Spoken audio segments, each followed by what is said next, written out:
シリーズの金子祐希です。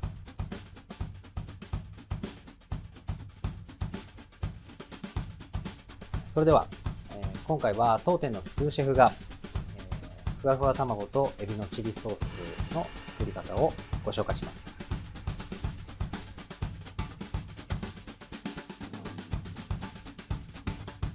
それでは、ふわふわ卵とエビのチリソース作っていきたいと思います。まずは、ソース作りです。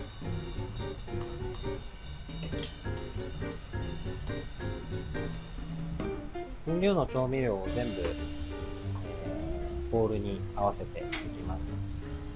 本来ですと、中国の甘酒というか調味料があって、チューニャンという調味料があるんですけど、なかなかスーパーでそんなに売ってないこともあるので、今回は一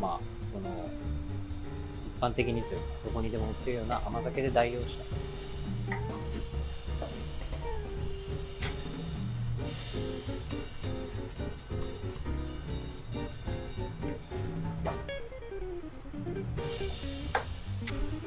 では、卵を炒めていきたいと思います。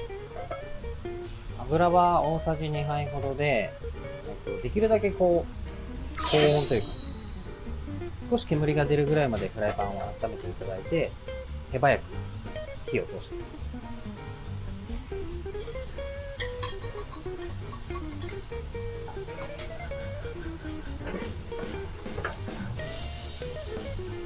イメージ的にはオムレツを作るような感覚です。9割程度火が通ったら一度ボウルにあけます。そしたらまた、油を小さじ2杯次は入れて、刻んだネギですね。香りが出るように少し炒めて、塩コショウで下味をつけて、片栗粉を表面にまぶしたエビを入れます。ある程度エビに火が入りましたら、先ほど合わせたソースを入れていきます。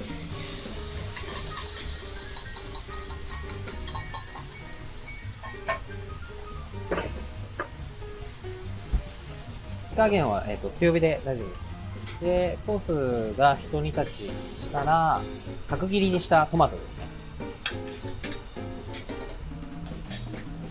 でさらに、先ほど炒めた卵を入れます。軽く混ぜて馴染んだら、少量の水溶き片栗粉で止めていきます。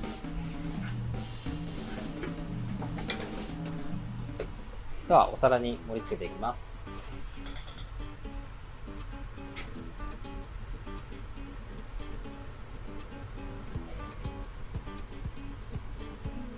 こちらで完成です。こちらで完成です。